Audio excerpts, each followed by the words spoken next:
पिछले लेक्चर में हमने ये पढ़ा था कि जब भी किसी कंडक्टर में से करंट गुजरता है तो और उस कंडक्टर को मैग्नेटिक फील्ड में रखा गया हो तो उसके ऊपर एक फोर्स अमल करती है। असल में होता क्या है, जब किसी कंडक्टर में से करंट गुजरता है तो इसका मतलब ये है कि उसमें से चार्जेस बह रहे होते हैं और मैग्नेटिक फील्ड डायरेक्ट कंडक्टर पे फोर्स नहीं लगाता, बल्कि मैग्नेटिक फील्ड इन चार्जेस पे फोर्स लगाता है और जिसके नतीजे में कंडक्टर पे भी फोर्स अमल करती है। हमने लास्ट वीडियो में देखा था कि अगर कोई करंट कैरिंग वायर जो है वो किसी मैग्नेटिक फील्ड में रखी जाए तो उसके ऊपर एक फोर्स अमल करती है जिसका फार्मूला था F = I L × B। तो असल में होता ये है कि जो मैग्नेटिक फील्ड है वो चार्ज पे फोर्स लगाता है। आज की इस वीडियो में हम डिटेल से बात करेंगे कि चार्ज के ऊपर कितनी फोर्स अमल करती है। फ़र्ज़ किया कि ये मेरे पास एक जो है वो कंडक्टर है और इसके अंदर बहुत सारे चार्जेस बह रहे हैं। फ़र्ज़ किया कि इस कंडक्टर की लेंथ L है। अगर इस कंडक्टर की यूनिट लेंथ में स्मॉल n चार्जेस बह रहे हों तो मैंने यहाँ पे लिखा है, आपको पता है कि वॉल्यूम का जो फार्मूला होता है वो एरिया मल्टीप्लाइड बाय लेंथ होता है। अगर आप एरिया को लेंथ से मल्टीप्लाई करें तो किसी भी चीज़ का वॉल्यूम आता है। इस कंडक्टर का एरिया A है और इस कंडक्टर की जो लेंथ है वो L है, तो इस कंडक्टर का वॉल्यूम कितना होगा, AL होगा। अब हम ये फ़र्ज़ करते हैं कि कंडक्टर के अंदर जो चार्जेस मूव कर रहे हैं उनमें एक चार्ज कैरियर के ऊपर जो चार्ज है वो Q है। Q एक चार्ज, इस एक चार्ज के ऊपर जो है वो चार्ज स्मॉल q है और इस कंडक्टर के अंदर एक चार्ज तो नहीं है, इस कंडक्टर के अंदर तो बहुत सारे चार्जेस हैं। तो फ़र्ज़ किया कि इसकी यूनिट लेंथ में, इसके यूनिट वॉल्यूम में जो चार्जेस हैं वो कितने हैं, स्मॉल n।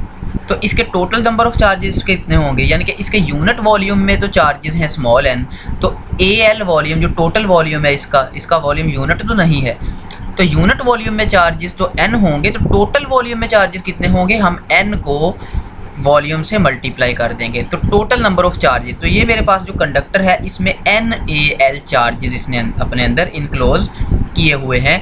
हमने ये मालूम करना है कि इस एक चार्ज पे मैग्नेटिक फील्ड जो है वो कितनी फोर्स लगाता है। तो चलिए स्टार्ट करते हैं। अब हम देखते हैं, क्योंकि मेरे पास टोटल चार्जेस हैं NaL और एक चार्ज पे चार्ज Q है, तो अगर आप एक चार्ज के चार्ज को टोटल चार्जेस से मल्टीप्लाई कर दें तो आपके पास टोटल चार्ज आ जाएगा। तो अब हमें मिल गया कि इस पूरे के पूरे कंडक्टर में टोटल चार्ज कितना होगा, एक चार्ज पे स्मॉल q था चार्ज और पूरे कंडक्टर के अंदर कितना चार्ज कैद हुआ है वो है कैपिटल Q, डेल्टा Q, और ये आएगा NaL। NaL क्या है, total number of charges multiplied by, यहाँ पे स्मॉल q आना था, सॉरी ये मैंने कैपिटल Q लिख दिया, यहाँ पे स्मॉल q आना था, तो यहाँ पे हमने क्या लिखना है, स्मॉल q। अगर मेरे पास ये कंडक्टर है और इस कंडक्टर के अंदर एक चार्ज यहाँ से इस सिरे से लेके यहाँ तक जाने में वक्त डेल्टा t लगाता है और इस चार्ज की वेलोसिटी v है, तो आपको फार्मूला पता है S = vt।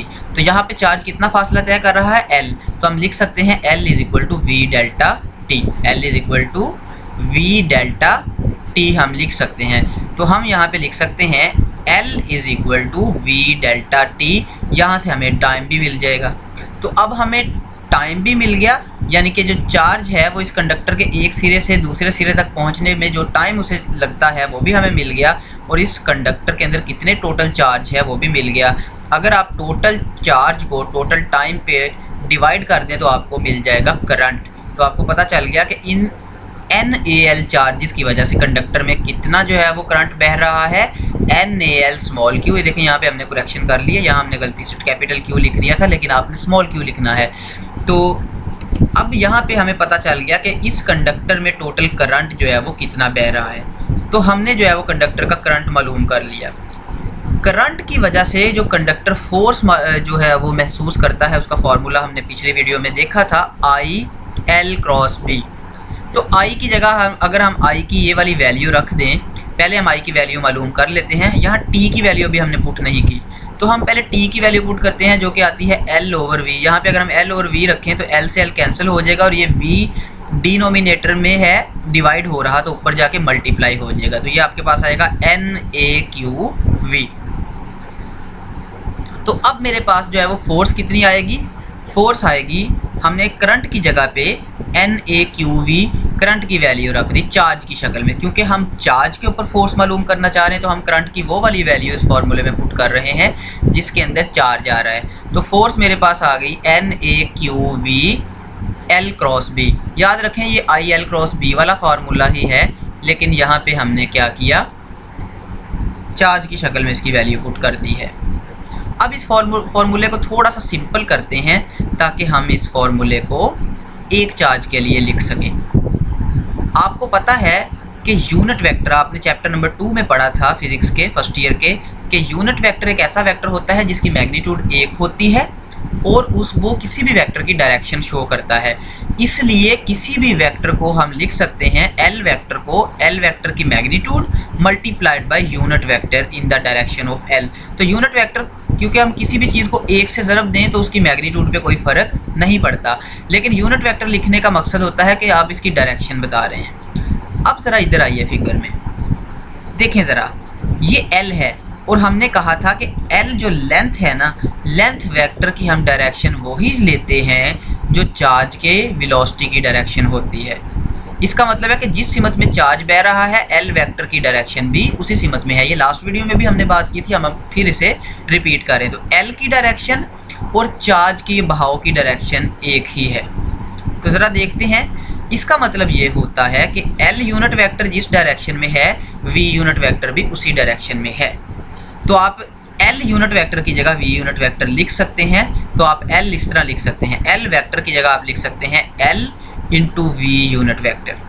अब यहाँ L वेक्टर की जगह ये वाली वैल्यू आप ज़रा पुट करें तो आपके पास ये फॉर्मूला बनेगा NQAL। ये मैंने थोड़ी तरतीब आगे पीछे की है बस, और V into V unit vector, यानी कि ये जो यूनिट वेक्टर V है, V यूनिट वेक्टर, इसे आपने V के साथ मिला लिया और इस L को इधर A के साथ लिख लिया। तो NQAL V into V unit vector, ठीक है। अच्छा, अब ये जो है ये बटा नहीं है, ये V को V यूनिट वेक्टर से ज़रब दें तो किसी भी वेक्टर की मैग्नीट्यूड को यूनिट वेक्टर से ज़रब दें तो वो वेक्टर बन जाती है।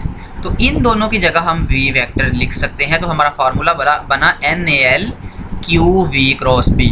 लेकिन ज़रा अगर आप पहली स्लाइड पे जाएं तो आपने देखा था कि NAL, ये NAL तो कंडक्टर का वॉल्यूम है। इसका मतलब ये हुआ कि ये फोर्स पूरे कंडक्टर पे लग रही है, पूरे कंडक्टर के NAL चार्जेस के ऊपर लग रही है। तो NAL यहाँ पे क्या है, टोटल नंबर ऑफ चार्जेस हैं, और AL यहाँ पे क्या है, वॉल्यूम है। ये बात आपने याद रखनी। सॉरी, यहाँ पे NAL total number of charges थे और AL जो है वो कंडक्टर का वॉल्यूम था। हमने पहले ही नंबर पे ये बात की थी। तो NAL चार्जेस जो कि टोटल पूरे के पूरे कंडक्टर के ऊपर जो फोर्स लग रही है वो तो F है, लेकिन जो एक चार्ज पे फोर्स लगेगी वो इससे कम होगी। कितनी कम होगी, NAL चार्जेस की फोर्स है F, ठीक है, और एक चार्ज की फोर्स कितनी होगी, F को NAL पे डिवाइड कर देंगे। तो यही हमने किया है। Force on NAL charges, NAL charges अगर हो तो फोर्स ये होती है, और एक चार्ज हो तो इकाई के कायदे के मुताबिक दोनों तरफ NAL पे डिवाइड कर देंगे। ये NAL से कैंसिल हो जाएगा तो मेरे पास फाइनल रिलेशन आ जाएगा, force which acts on single charge when charge moves inside a magnetic field. ये बात याद रखें कि अगर चार्ज किसी मैग्नेटिक फील्ड में हरकत कर रहा होगा तो उस पर फोर्स अमल करेगी, वरना उसके ऊपर फोर्स अमल नहीं करेगी।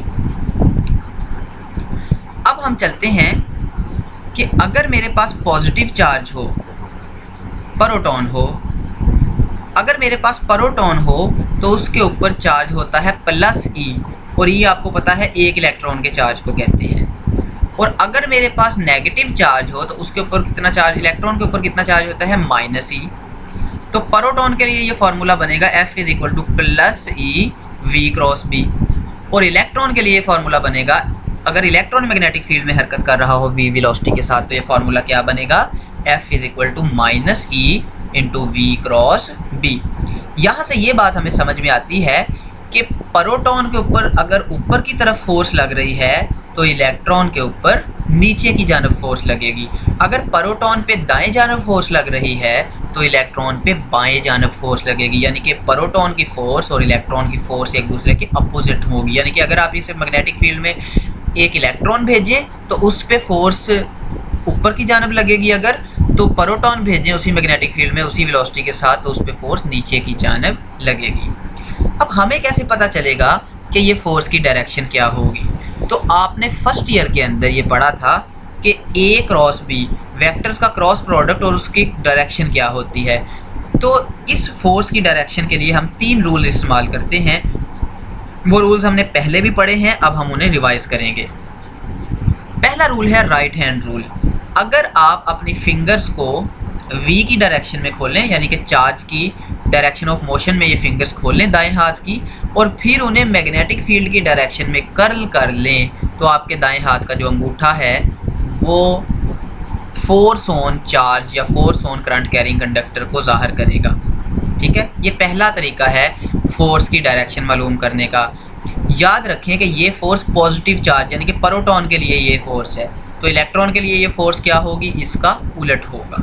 तो अगर आपने इलेक्ट्रॉन पे फोर्स मालूम करनी है तो पहले आप राइट हैंड रूल से प्रोटॉन की फोर्स मालूम कर लें और उसके उलट एक वेक्टर बना दें, तो वो क्या होगी? इलेक्ट्रॉन की फोर्स। तो ये जो राइट हैंड रूल है ये पॉजिटिव चार्ज के लिए है। दूसरा तरीका फोर्स की डायरेक्शन मालूम करने का, आप कोई भी तरीका इस्तेमाल कर सकते हैं। Right hand palm rule.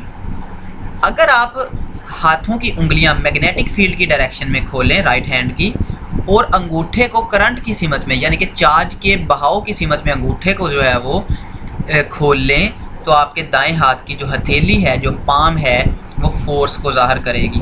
For example, अगर एक मकनातीस ऐसे पड़ा हुआ है कि उसका नॉर्थ पोल यहाँ है और साउथ पोल यहाँ है, और उस मकनातीस का मैग्नेटिक फील्ड इस तरफ है, तो आपने उंगलियाँ इस तरफ खोल ली और आप और फ़र्ज़ करें कि उसमें एक जो है वो कंडक्टर पड़ा है जिसमें करंट ऊपर की जानब बह रहा है, तो पेपर से बाहर की तरफ उस कंडक्टर के ऊपर जो है वो क्या लगेगी?